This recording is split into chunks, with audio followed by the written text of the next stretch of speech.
this session Ambassador Im Nam as speaker. And then we have three distinguished discussants.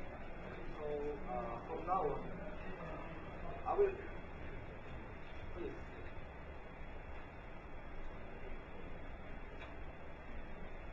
I will introduce all of them very quickly, but the best way for introduction is for himself to do that. So I will do for myself very quickly, and then I will give you 30 seconds for each, and then you can introduce yourself very quickly. As I told you, I'm actually today I'm working as a pinch hitter. Originally, Dr. Chair of IFANS was scheduled to take this job, but he's absent, so I take over. Ambassador Im, would you introduce yourself, please? My name is Nam Lim, and I'm the Special Representative for the Korean Peninsula Peace and Security issues in the British Foreign Ministry. Perhaps I'm better known as the head of the Korean delegation to the Six-Party Talks, which has been sort of stalled since December 2008. But that doesn't necessarily mean I'm jobless.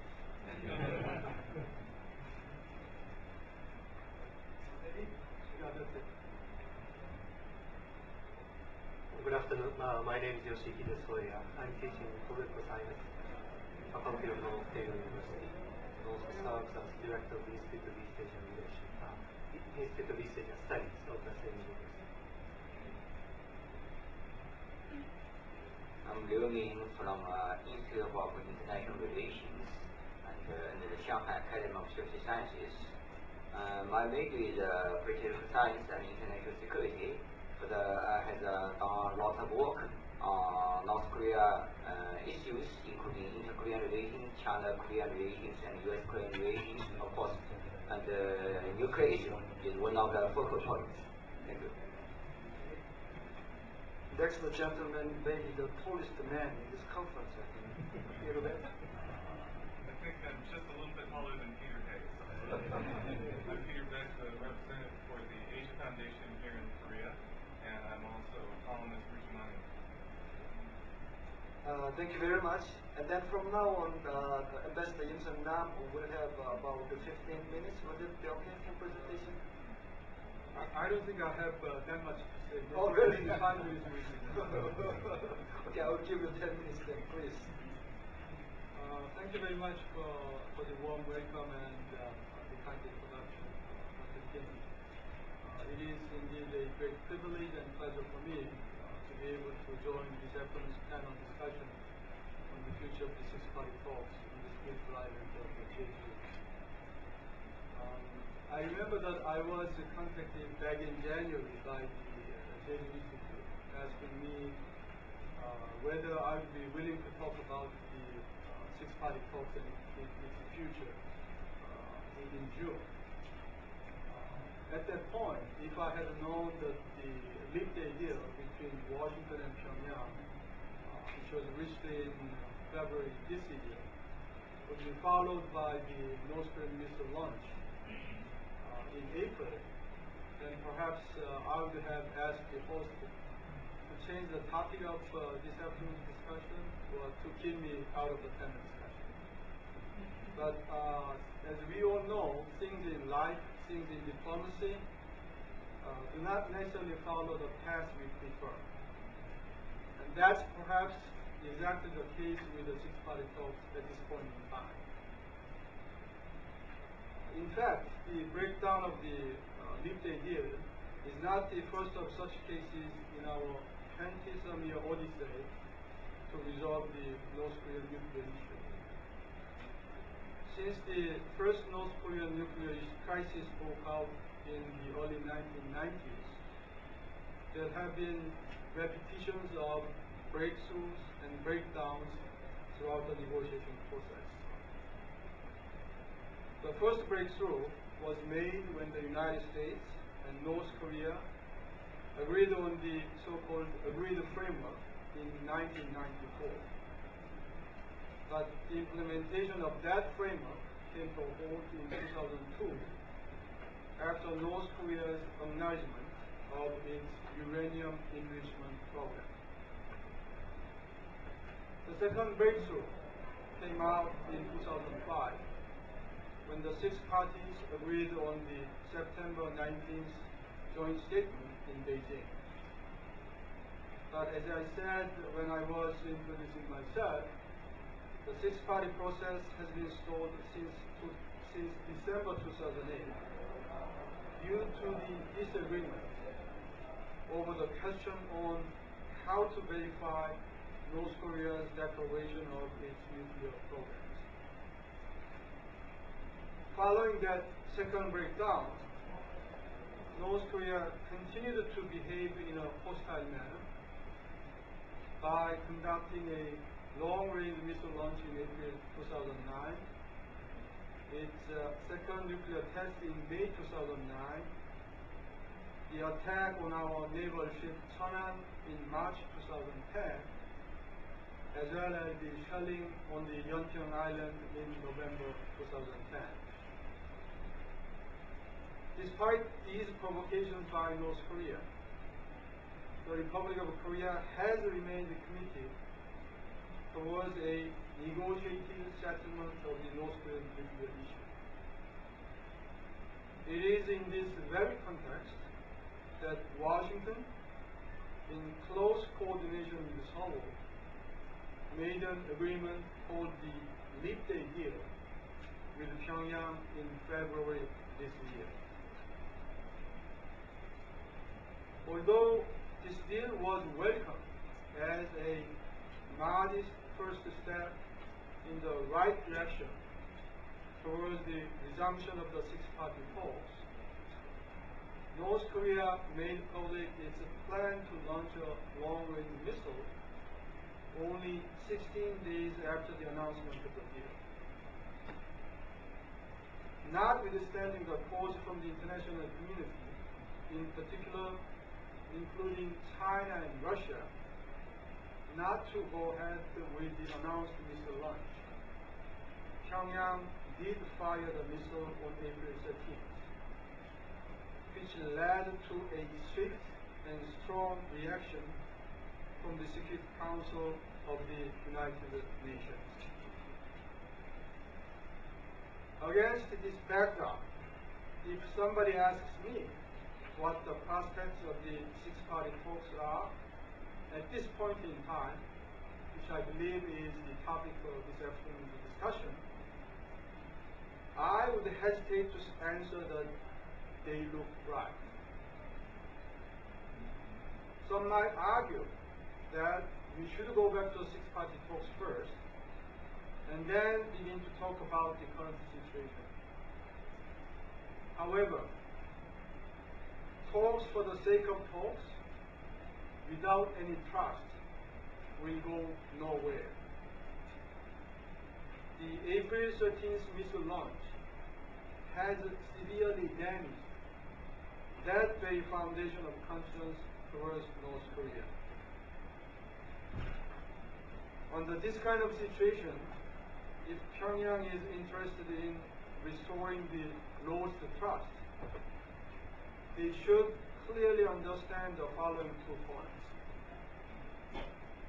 First and foremost, North Korea should not proceed with any sort of further provocations which will be met with a unified and coordinated response by the international community.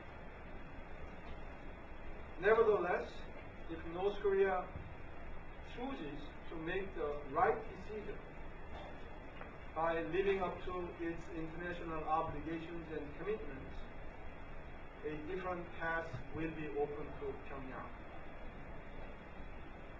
In conclusion, I'd like to add that the six-party process is still the most valuable framework in addressing the North Korean nuclear issue, primarily because each and every major stakeholder of the region is involved in the process. From a long-term perspective, I also believe that the six-party talks, being the only intergovernmental multilateral security forum in Northeast Asia, a meaningful role, perhaps down the road, in establishing a multilateral security framework, perhaps modeled after the CSCE or OSCE in Europe.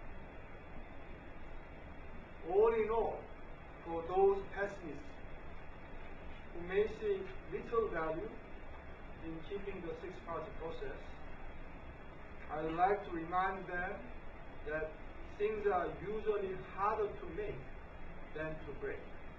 Thank you. Thank you very much, Ambassador Yin. I really want to see resumption of six-party talks at the early time, since we should not let a very capable diplomat like Ambassador Yin stay jobless, even though he's arguing he's not jobless. Okay, from now on we will have first round of discussion. So beginning with Dr. Peter there. So you will have 7-8 minutes to get your opinion. Please go ahead. Thank you, President Kim. I'd like to thank the Jeju Peace Institute for sincerely thank them for inviting me to this spectacular place. It's been 5 years since the last time I had a chance to participate in this program. And I have to say that I look forward to this program more than any other because it brings together so many interesting people in such a beautiful place. It's so important, in fact, that I brought with me our Executive Vice President to give her a taste of one of the best conferences in Korea. The title of this session, Prospects, Future, is a bit misleading because in some ways this should be, this is a discussion of history. There are no six-party talks going on. And that's very unfortunate. 8 years ago, back in 2004, you had told me that Bush would be reelected and we would have vibrant talks with North Korea, and that the following Democrat would have no talks with North Korea. I would have told you you were crazy. But that is in fact what has happened. Now, I'm not blaming President Obama any more than I would blame President Lee for the breakdown in talks with North Korea. The fundamental problem is North Korea. Let's make no mistake about that. What I'd like to do is offer you a net assessment of the six-party talks, the negatives and the positives, and then we can decide which there are more of. And then I'll raise some ideas for how we can get the talks restarted. First, the negatives, or the criticisms of the six-party talks. I'm on record as having said that the six-party talks are an exercise in frequent flyer mileage accumulation, that they are a waste of time. And sometimes they have been. They've accomplished nothing. As Master Lumpa, talking for the sake of talking gets us nowhere. And to some extent, I agree with that. And often the talks have accomplished nothing. Second, the fundamental problem with the six-party talks is that the fundamental interests and priorities of each of the six parties diverge. No two countries really have the same goals. Now, the Obama administration and the MB administration worked very hard to align their interests. To some extent, China and North Korea have aligned their interests, but fundamentally, each of the six parties has fundamentally different goals for these talks, and so it makes it inherently difficult to make any type of progress, any really substantial progress. The third problem, and I think this is a fair criticism, is that there are too many parties at the six-party talks, that we should be going back to a four-party mechanism. To be perfectly honest, Japan and Russia are meaningless for the six-party talks. In fact, you could argue that Japan has been the abduction obsession of the Japanese government has actually made Japan an obstacle to making progress in the six-party talks. At Russia, there is no value added by Russia or by Japan, and so that they are a distraction or even an obstacle. The fourth concerns the role of China. That China has in fact been a dishonest broker, coddling North Korea's benefactor, North Korea's protector, and that as long as North Korea is not willing to get tough with as long as China is not willing to get tough with North Korea, then, or not just to get tough, to encourage or even force North Korea to make a deal, then China is just acting like a host, and nothing more than a gracious host providing conference facilities. And I think these are for the most part, these are valid criticisms. And please, I welcome your suggestions if I've left out any major negatives or criticisms. I'd like to turn to what I consider 5 positives from the six-party talks. The first and perhaps most important is what my friend Scott Snyder has called the six-party talks. They're a crisis management mechanism. That they were successful in moderating the ups and downs in relations between Washington and Pyongyang. They didn't always achieve a lot, but at least they got people to talk to each other and to at least have some basic understanding of each side. Second, the six-party talks give China a vested interest in diplomacy rather than just providing economic assistance to North Korea.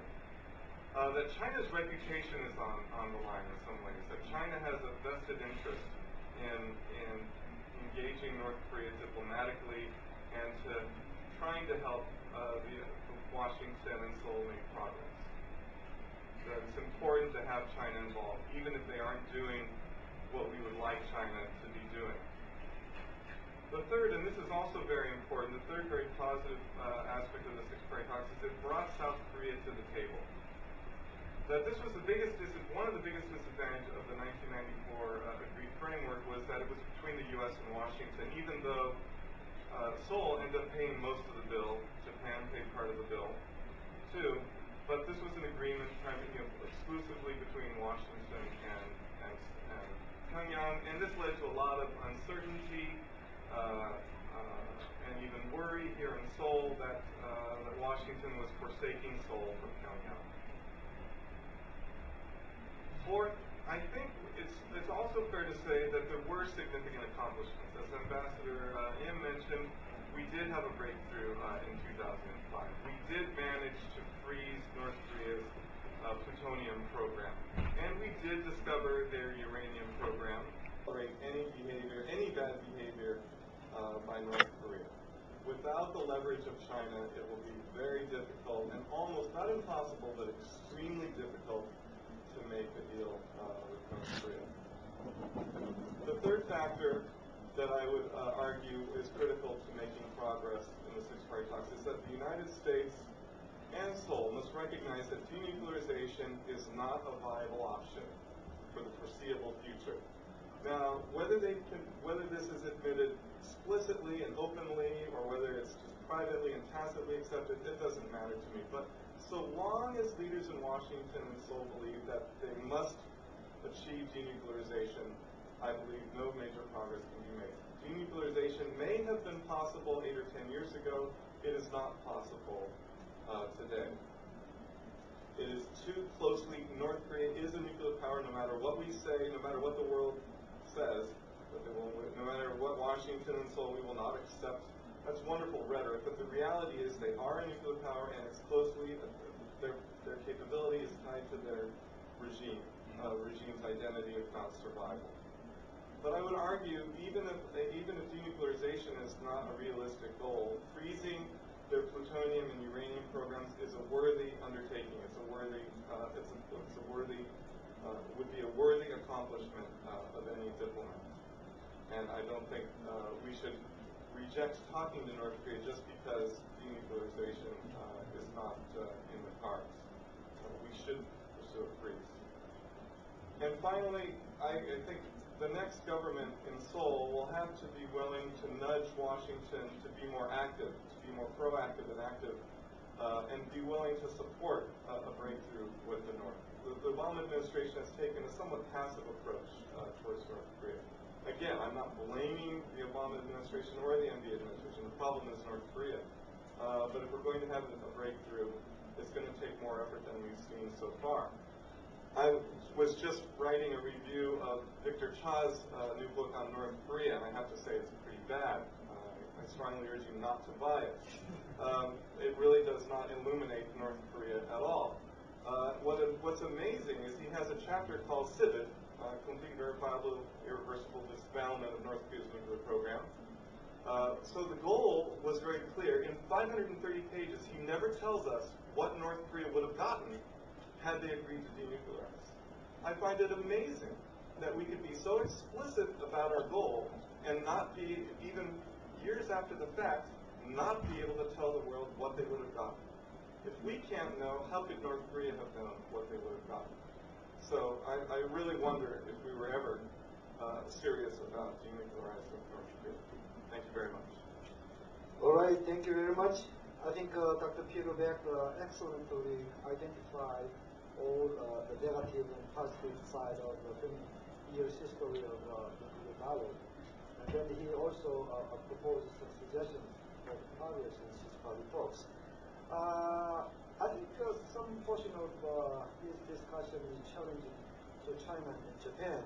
So I wonder how Chinese and Japanese colleagues here can respond to that. So let me ask first Dr. Liu. You will have also 7-8 minutes. Please go ahead. First, just a response to Ambassador Lin, feedbacks, and comment, and presentation. The situation and developing to such a way that no country, I think including North Korea, didn't want to see.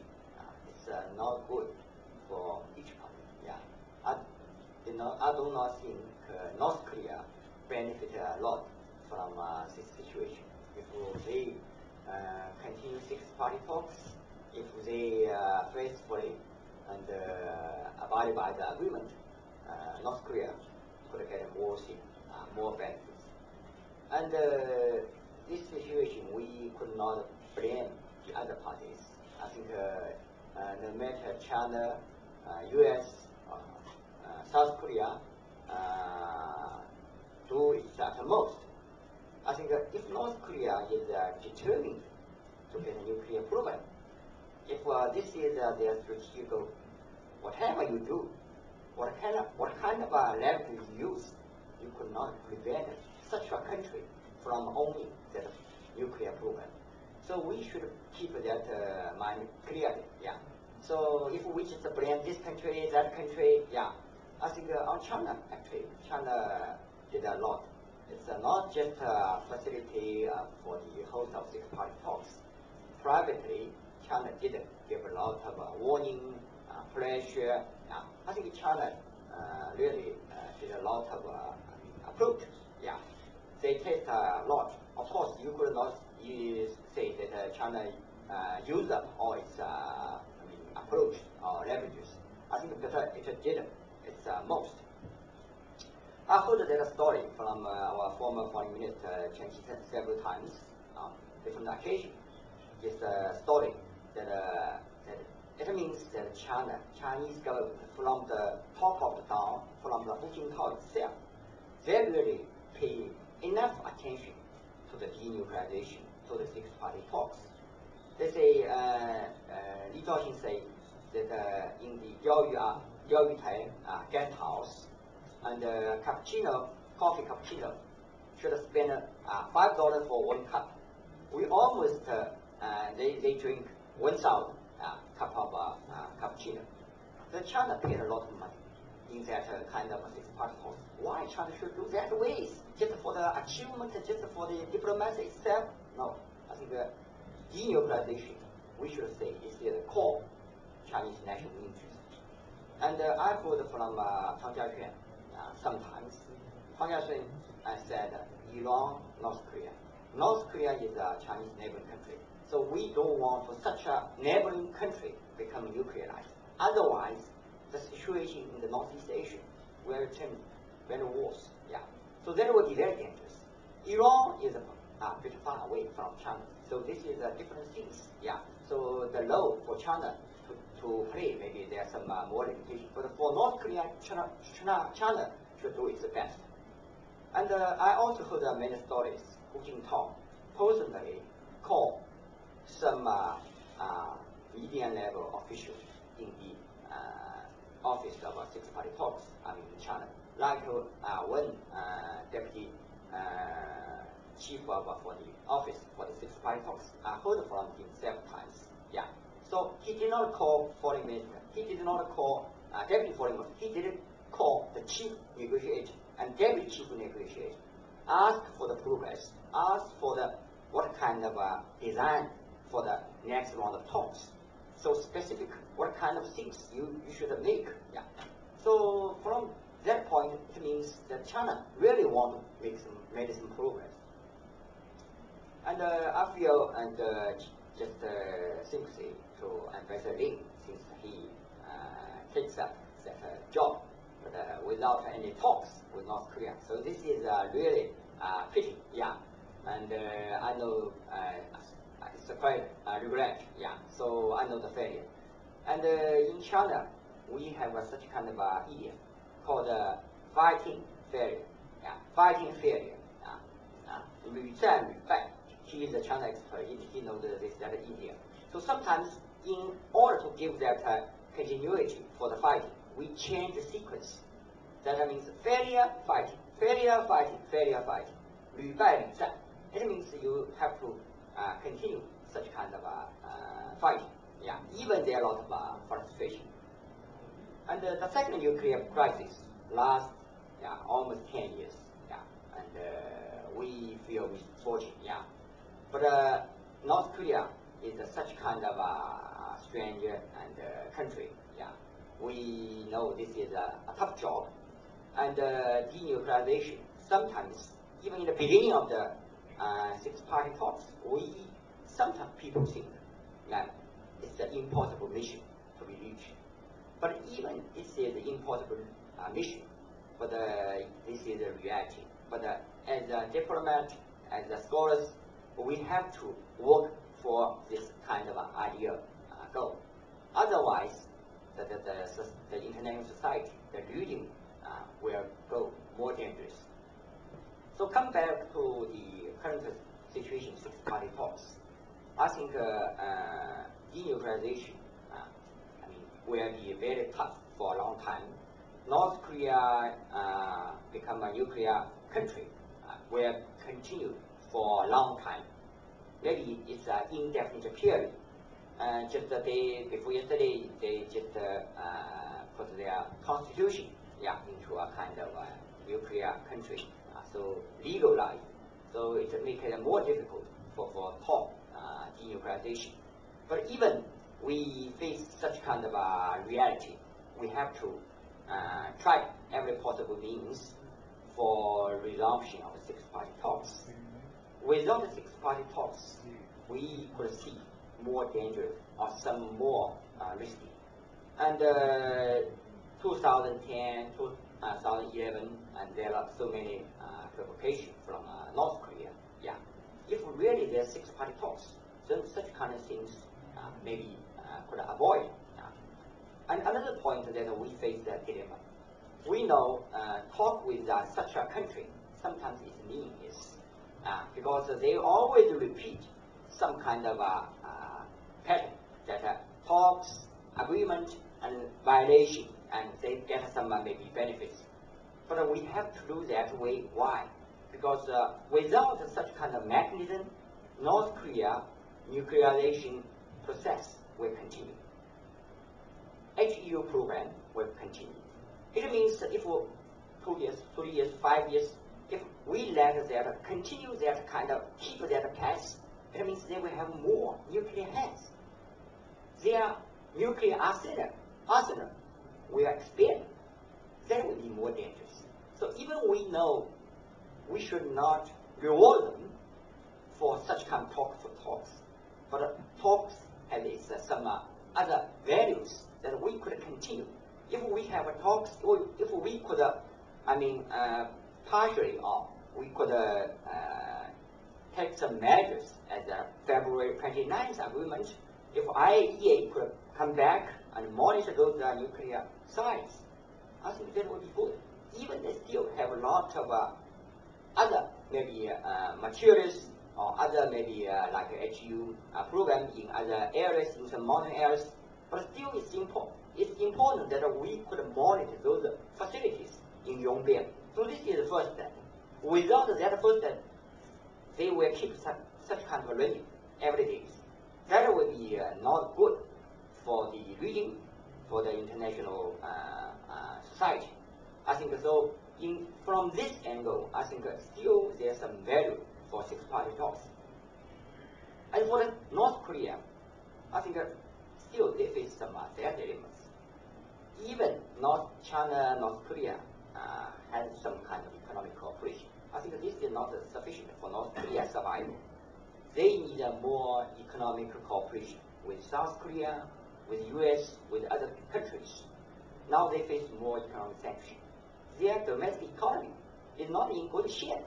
Yeah, they face more problems, even for the survivor, for the small succession, for the more maybe challenging inside the society. So coming back six-party talks and continue for denuclearization means we are doing some economic benefits for them.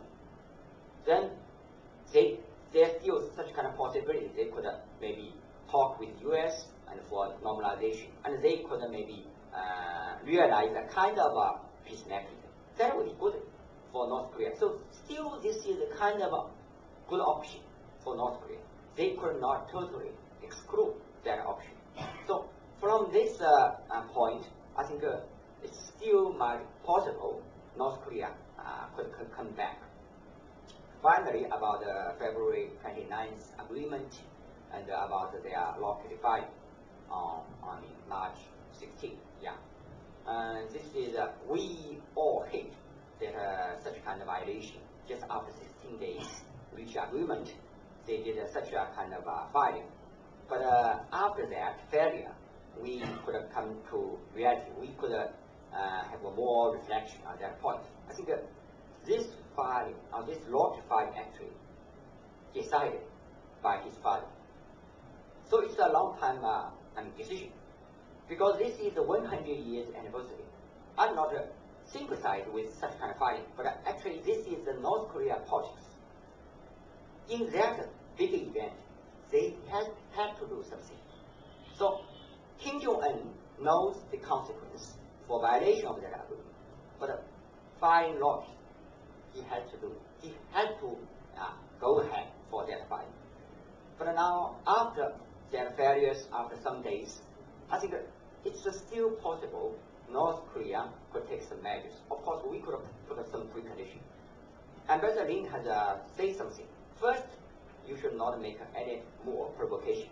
Second, you should keep promise denuclearization. Without that promise, we should not go back 6 months. Third, you should take initial steps for unilaterally implement the clauses of February 29th agreement. That means stop all the missile and the nuclear tests, and invite IAEA people, staff to come back to Yongbing and stop all the operation of HU program. That will pave a way for the other country to sit down for resumption of maybe another round of contact between Washington and Pyongyang, and then we could talk more about the future. I think this is still possible. For North Korea, this is the only way maybe they could pursue. Thank you.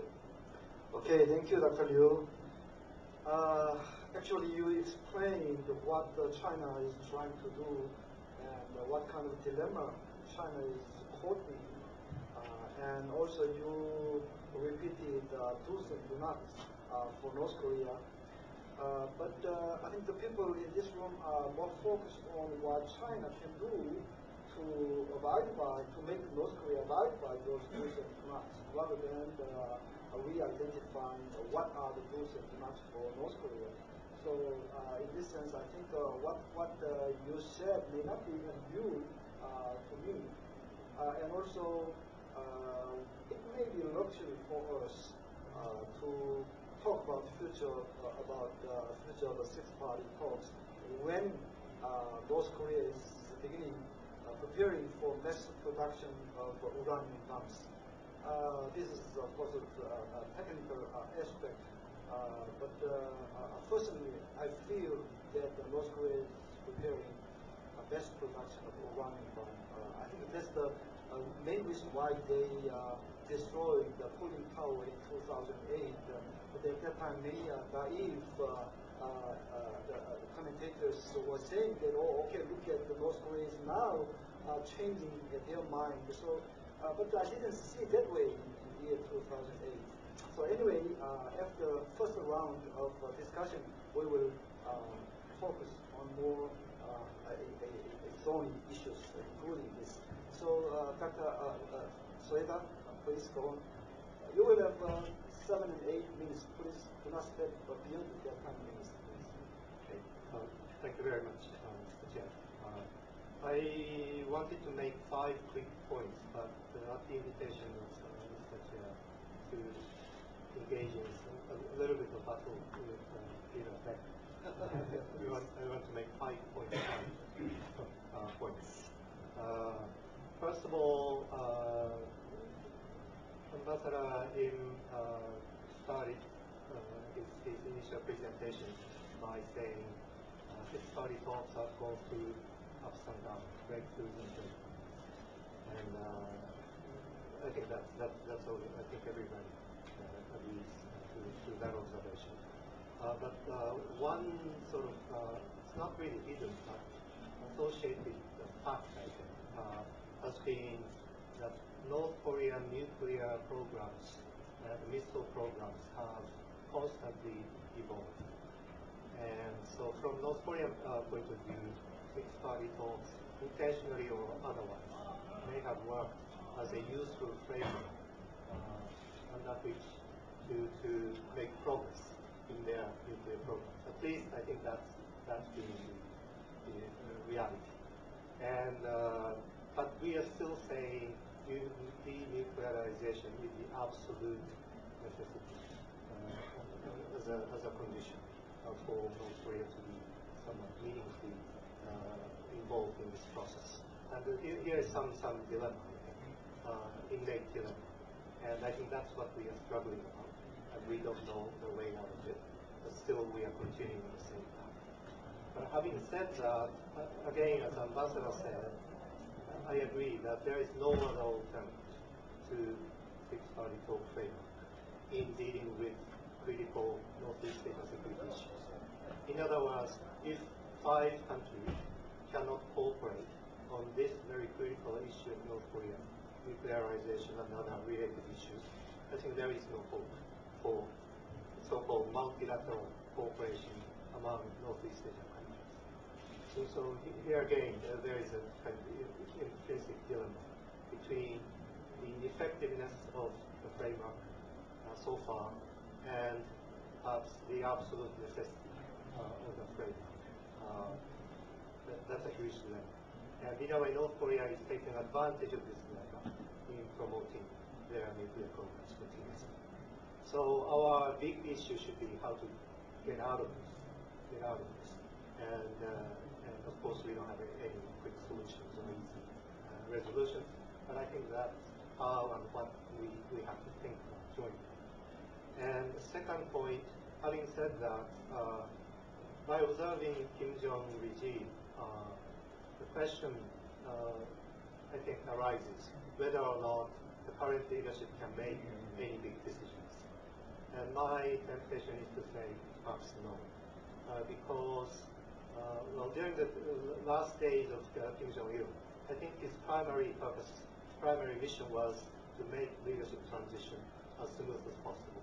So what he did was to prepare for Kim Jong-un regime in whatever possible way he could. And he succeeded to some extent, but perhaps he disappeared too early, I think in his mind.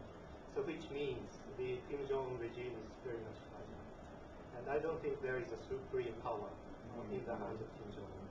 But Kim Jong is in that position because there is no other alternative. And so flip side of that could be real power holder should be someone else.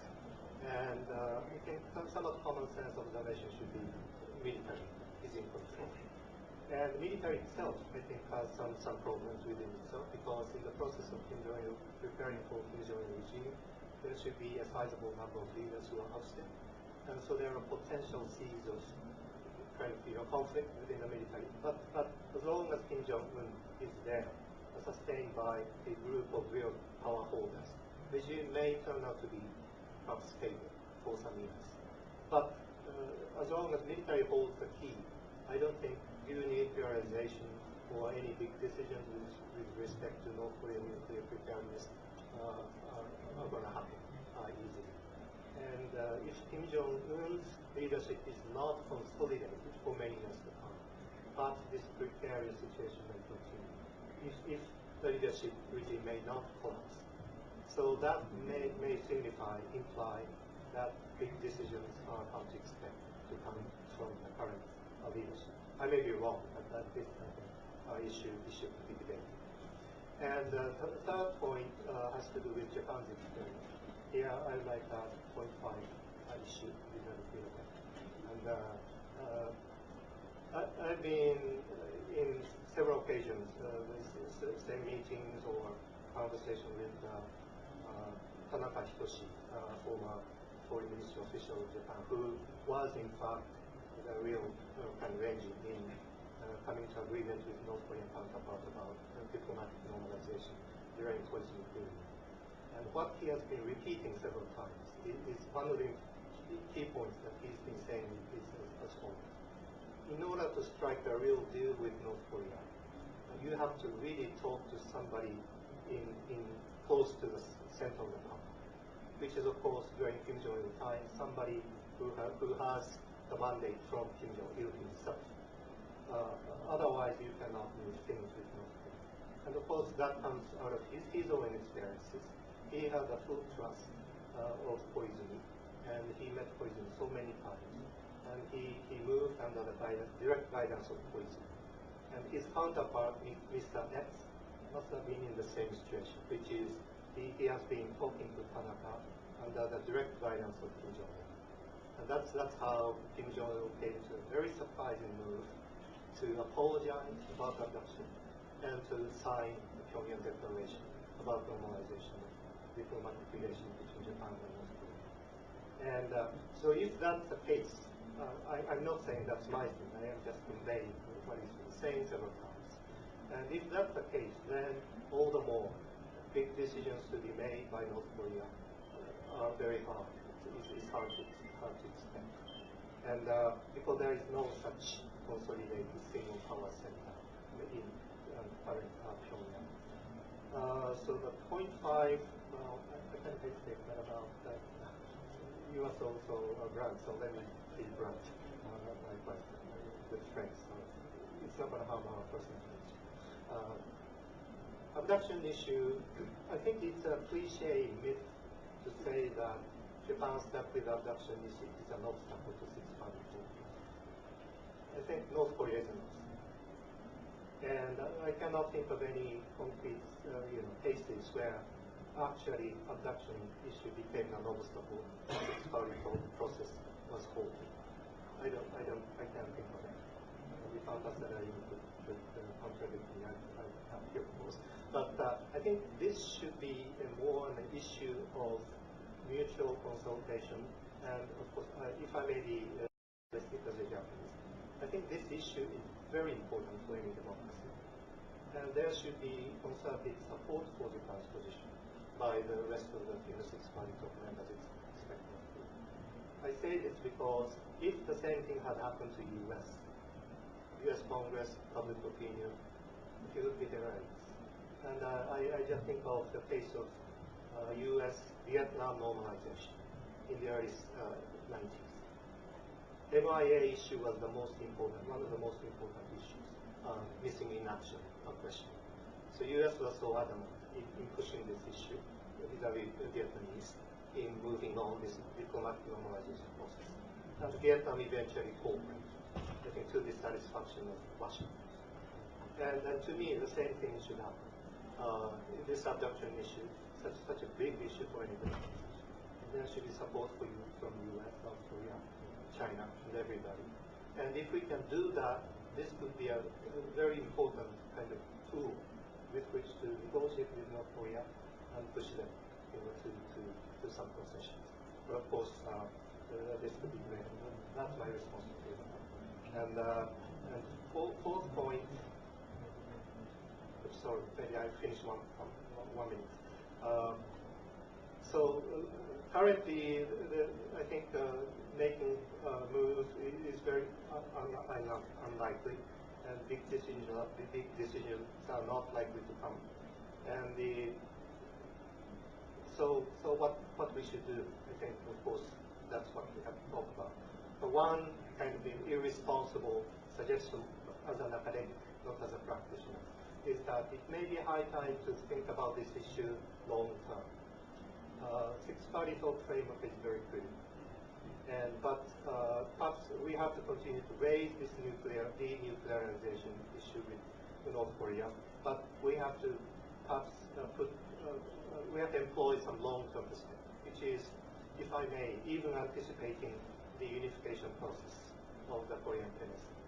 And if the unification process gets started in one way or another, I don't know how, and when, but in one way or another, this six-party talk framework could be and should be a kind of multilateral framework with which to deal with this very critical development in Northeast Asia. And so anticipating such a long-term sort of evolution of North Korean issue, and we could certainly talk about our kind of agreement about what sort of Northeast Asia we'd like to see in the process of Korean Peninsula unification, and then talk about current issues with that sort of long-term goal in mind and redefine issues. Then I think we should be able to cooperate even more. If we are stuck with immediate issues, the differences kind of sometimes don't be. But if we agree, everybody I think agrees, 5 of us, about the kind of possible as well as favorable scenario in this process, then we should be able to talk in the same language and in the same concept. But that's only a scholarly point. Okay, thank you very much. We have listened very excellent presentation and discussion. So I'd like to let the investor once again to respond to these comments overall, generally, comprehensively. Even though there is no direct questions, but I think that there are many points you need to respond to. So please go ahead for 5-6 minutes, and then I will open the floor and we will share the question and answer. Well, I listened very carefully to the speakers on the panel, and I think I've learned a lot from very detailed and very pointed presentations. Having said that, I wish I could be as straightforward as the other speakers on the panel. But one thing I learned throughout my 30-some-year career with the foreign service is that diplomats are not supposed to be too straightforward. Having said that, let me make several general points in response to those points made by 3 panelists. Number one, six-party talks is basically a process of learning curve for North Korea. And what I mean by that is, we have been trying to put Pyongyang on the learning curve, through which Pyongyang could understand very clearly that the cost of keeping nuclear weapons is much bigger than the benefit of giving it up. And so far, that process and those efforts have not been as fruitful as we all hoped. We know that. But as somebody has told, as a political scientist has told several years ago, dealing with North Korea or the North Korean nuclear issue is a field of lousy options. There is no panacea. There is no silver bullet. We all know the limitations of the six-party process. We all know that the six-party talks have not been successful yet in resolving the North Korean nuclear issue once and for all. But do we have another option? That's the question perhaps I might want to put to the other speakers or to the audience. And another thing I learned as a diplomat is a diplomat should be an optimist. If I try to look at the dark side of the history, if I try to be pessimistic about the efforts we are making, then we cannot go anywhere. Having said that, has there been any political scientist or any journalist who was able to predict the unification of Germany? Has there been any political scientist who was able to predict the changes that have taken place in Eastern Europe, including the former Soviet Union? Has there been any journalist who was able to predict the Arab Spring? So all those changes did take place without any warning time. Likewise, but on a different note, our efforts to address and to resolve the North Korean nuclear issue through dialogue in the form of the six-party talks could lead to the kind of a breakthrough that we all have been hoping for the past 20 years. So in the world of diplomacy, we should not be too pessimistic, and anything can happen with the efforts of those 6 countries or 5 countries coordinating together very closely. Okay, now we will open the floor, audience. So if you have any questions, please raise your hands. Then identify who you are and whom you are asking to. Yes, please go ahead.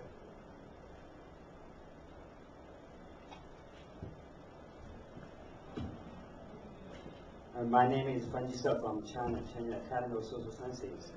I want to make some very brief comments on the panel's presentation.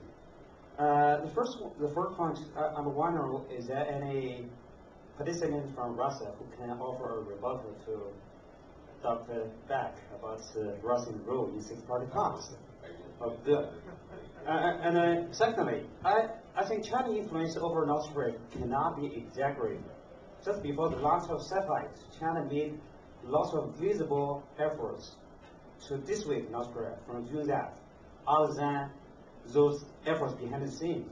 So you just cannot think that China could direct or dictate to North Korea. That's no way. And thirdly, I think negotiation process of give and take. And the tragedy of a North Korean nuclear issue is that U.S. wants to take what it wants, but refuse to provide North Korea what it wants.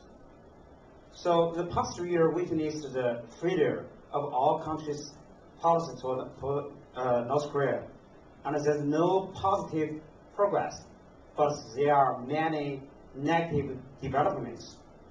And when President Obama has a patience, a strategic patience, but I think North Korea is not patient enough. That's why we have such a negative developments. I got 2 questions for one for all panelists. The first one is, who is going to take blame for the past failure, especially for the past 3 years? And secondly, if six-party talks do not work well, do we have any other alternatives? Thank you. Okay. Other questions? I will correct a couple of more questions. Well, here we have Honorable Russian Ambassador. Well, I think Peter Beck said Russia may not be playing a meaningful role in six-party talks. So everybody want you to respond to that challenge. But I think it was a joke. Actually, it's not a question, but I will say a few words, a few remarks maybe. As a career representative representative of the Asian Foundation. Of course, you know the magic of figures in this part of the world. And of course, you know that 6 is a very lucky figure. And vice versa, 4 is death. So I'm very optimistic. So I like the first figure, but it's a joke. To be serious, maybe unfortunately I found out that you are ill-informed about the role of Russia we played recently. All the positive developments of the last year, we have positive developments which paved the way to the agreement reached by the United States and North Korea by the last day of February. These positive developments started with the efforts of our delegation and the chief of delegation, Mr. Borodavkin, the Deputy Minister of Foreign Affairs of Russia.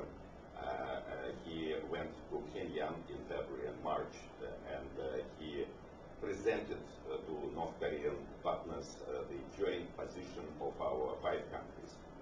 And he achieved certain positive results. First of all, North Korea lifted their preconditions. So, and then they said that they are ready to think about some other positive steps. So the whole process last year, at the beginning of last year, started with our efforts. Then, secondly, I would remind that Russia is a chair within the framework of 6-party talks, is a chair of a very important working group on the mechanism of peace and security in Northeast Asia. As you know, in Northeast Asia we don't have anything.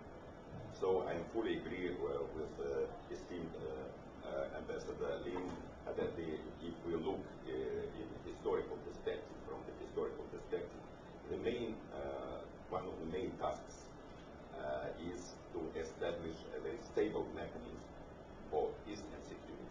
So we are making our job, and we prepared a draft of a very solid document. It's ready. We used this pause this time, and we prepared a very good document from my point of view, the guiding principles of peace and security in Northeast Asia. And we are ready to present this document to our colleagues within the framework of 6-party talks. And thirdly, of course, you know that Russia proposed, not recently, but last century, 19th, we proposed several economic projects with the participation of 3 countries, Russia, North Korea, and South Korea. And we are ready to continue our job on these projects, and we think that this project could play a very important role in normalizing the situation of the peninsula and in Northeast Asia, and maybe, who knows, it will be one of the very good ideas to make a new start in the negotiations. Thank you. All right, thank you, sir. Can any of our panelists respond to the questions raised by both Chinese gentlemen? Sure. My point about China was not that China could dictate policy to North Korea, but China could do much more than it has done. I'm not saying any country can dictate to North Korea, but China has never taken any concrete steps to rein in North Korea's bad behavior, at least not in the last several years. It was quite shocking. Signing on the UN resolutions is fine, but then continuing to trade as usual or expanding. Trade has been expanding dramatically between China and North Korea. China has been rewarding North Korea for its bad behavior by massively expanding its trade and assistance. I don't see any concrete steps that China has taken to try to curb North Korea's bad behavior. On the role of Russia, I have no doubt that Russia has been more active in the last year, but I was talking about the 6-party talks and the Northeast Asia Peace and Security Mechanism. While I'm sure you've created a wonderful document, it's a document. And it has not been agreed on by any of the parties. And so I don't consider the generation of the document itself to be much of an accomplishment. So I'm still not sure what real, and Professor Soya as well, in terms of what Japan has. There's no doubt that Tanaka Toshi is a very dynamic individual who works to improve relations between North Korea and Japan. But in terms of, but I still haven't heard about any concrete role that China has played in talks. And getting back to the Chinese Academy of Social Science speaker, the blame is, we've all made mistakes, but the blame, I think I tried to make clear in my presentation, rests squarely on North Korea's shoulders. Again, I'm not blaming any of the other countries for the failures of the last 3 years. The problem is North Korea. But what I am saying is that we can all improve. All 5 countries could do more, and all 5 countries could do better. The bottom line is we have to show North Korea a better path. We have another example of Burma. Or Myanmar. Who knew that a year and a half ago, that the leadership in Myanmar would make a decision that they've made.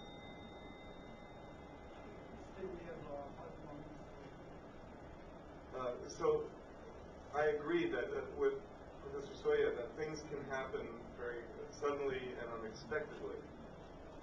But I think all 5 of the parties have a responsibility to encourage North Korea to take the right path, to take the path that Burma is taking, assuming that Burma continues along this path. That we all need to do more to encourage them down this path. Okay, thank you very much. Do we have 5 more minutes or 15 more minutes? 5 more minutes. Oh, okay, it's time to conclude then. Well, is there any panelists who really want to make final comment for 1 or 2 minutes? Okay, please, go ahead. It's not really present, but I'll just follow Peter's point. I think the biggest problem has to do with lack of effective cooperation among the parties. I think that's what we should do. Then there should be more room to deal with this issue. Okay, I remember Ambassador Im said there is no silver bullet, there is no panacea, but the diplomats should be optimistic rather than pessimistic. Anything can happen without warning time. Absolutely right. I think the unification can come in that manner too.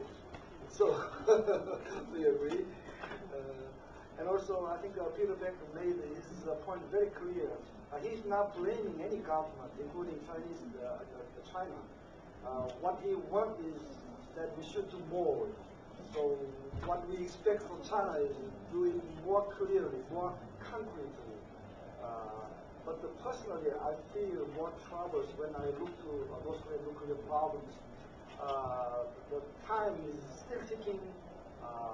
Still, we are talking about the resumption of 6-party talks, but North Korea's nuclear program is still going on.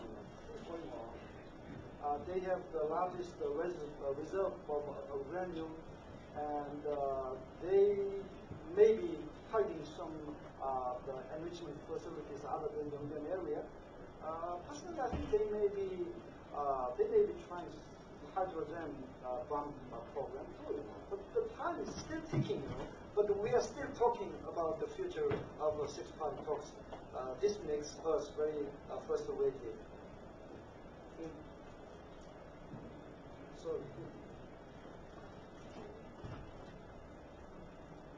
okay, that's what I know. We have not 2 more minutes. We have 12 more minutes, right? Okay, please. I'm trying to see which language is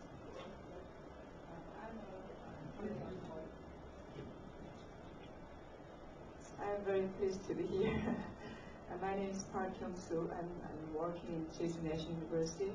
Just a comment, I'm from South Korea. It just makes me quite sad because Dr. Im said, do we have any other option?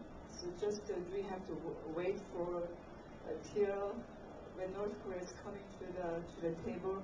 Do we have really just any other option? I just want to ask all of us here. Thank you. Okay. Just keep that question. Please, Speaker, let me ask one more question.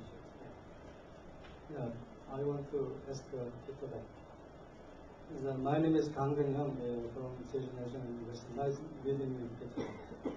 Peter, it seems that you prefer freezement to denuclearization on the Korean Peninsula.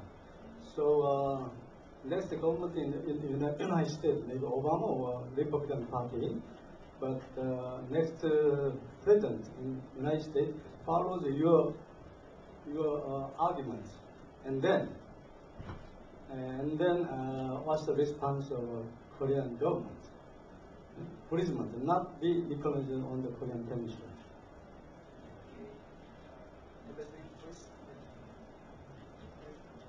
Well, I think Professor Park was asking me perhaps to share all the secrets I might have in addressing the North Korean nuclear issue down the road. But to be very frank with you, the time passed after the missile launch by North Korea is only 1.5 months or something like that.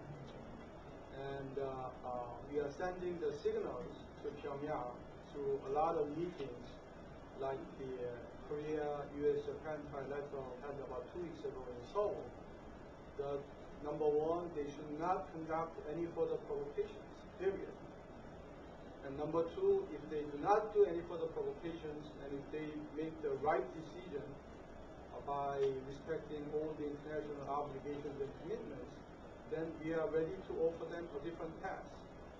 So let us wait for some time until the new leadership in Pyongyang fully understands what we were trying to convey through all those messages.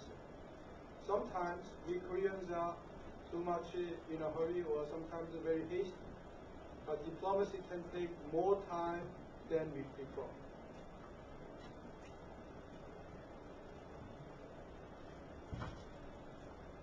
It's great to see you, Professor Kang.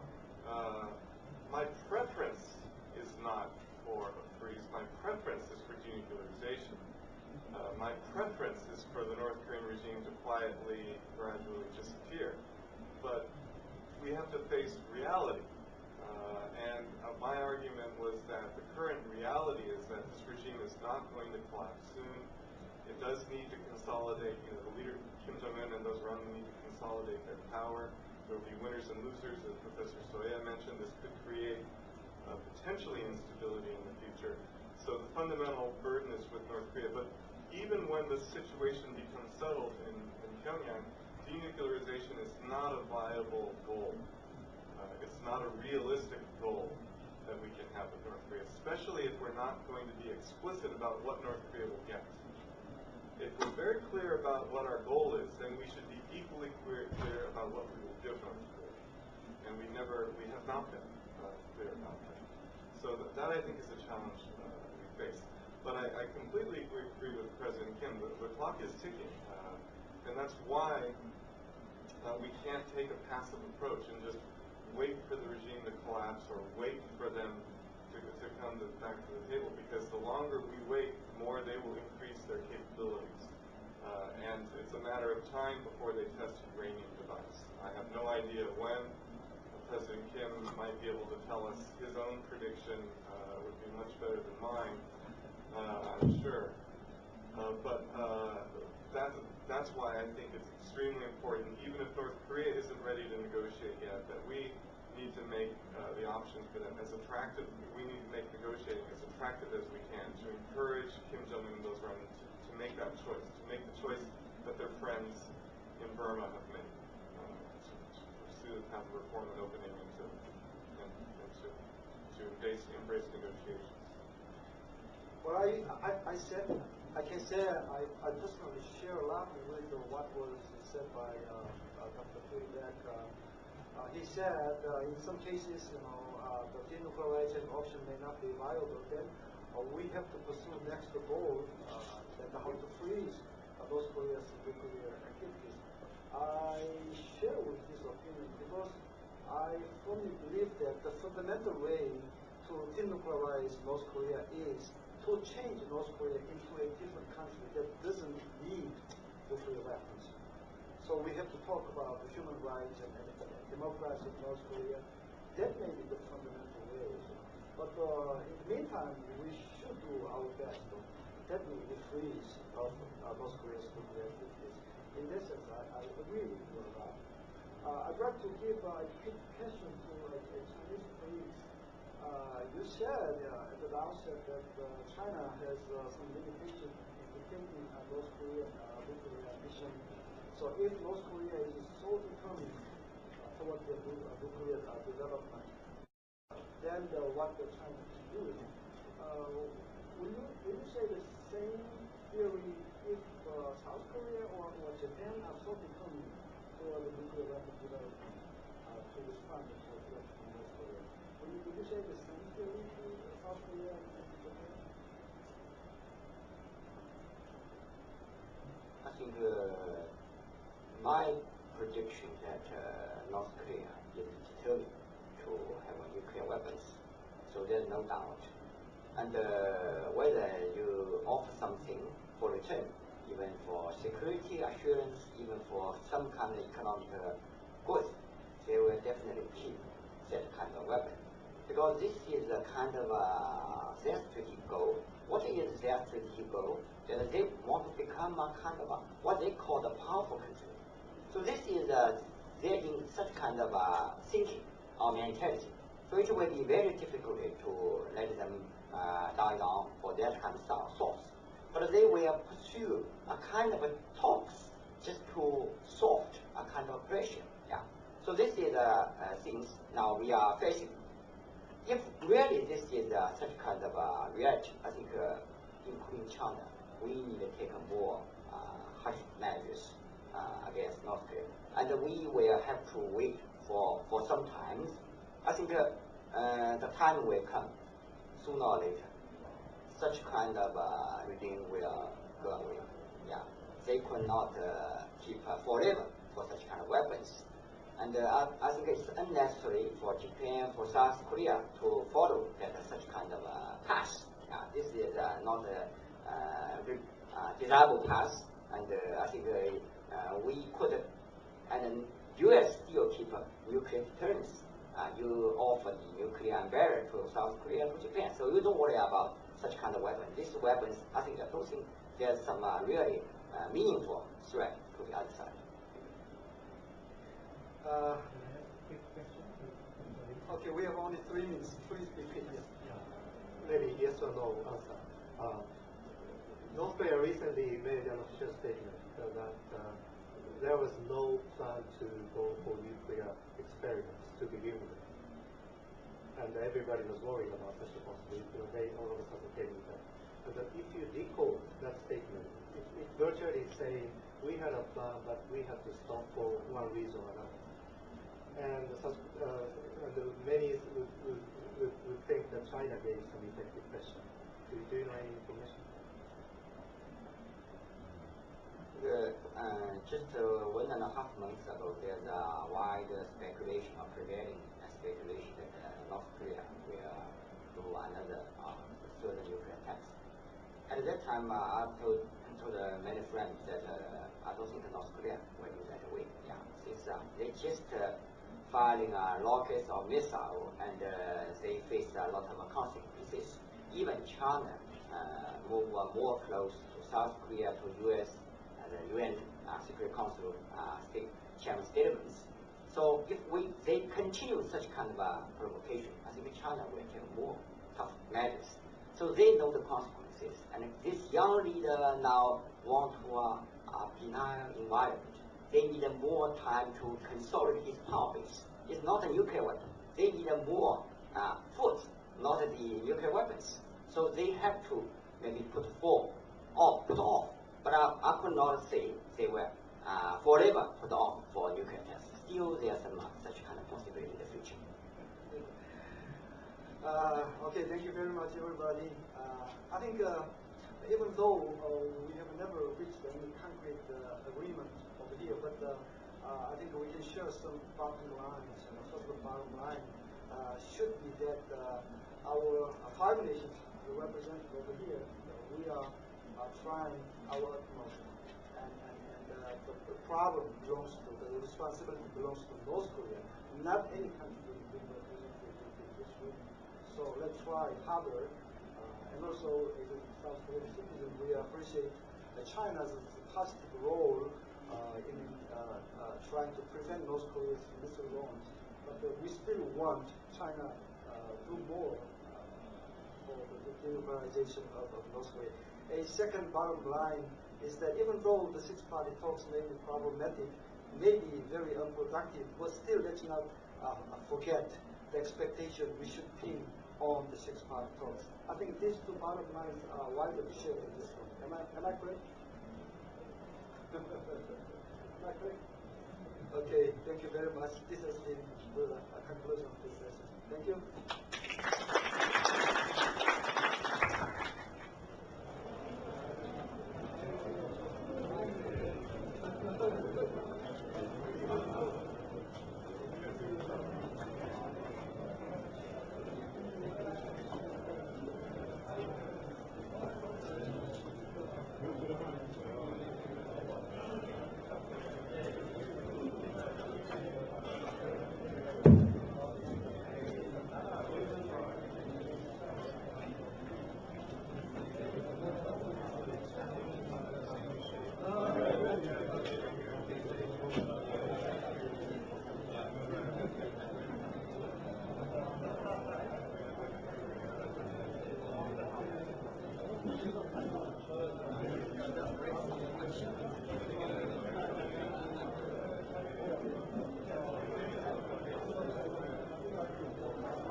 Stay here.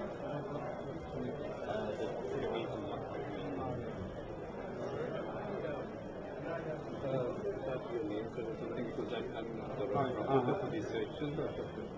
I'll get panelists next session. Okay. Yeah, this is my name, so and is it okay to quote you in my summary? Or do you want to remain? Okay. Then I will put your name in it. Thank you very much.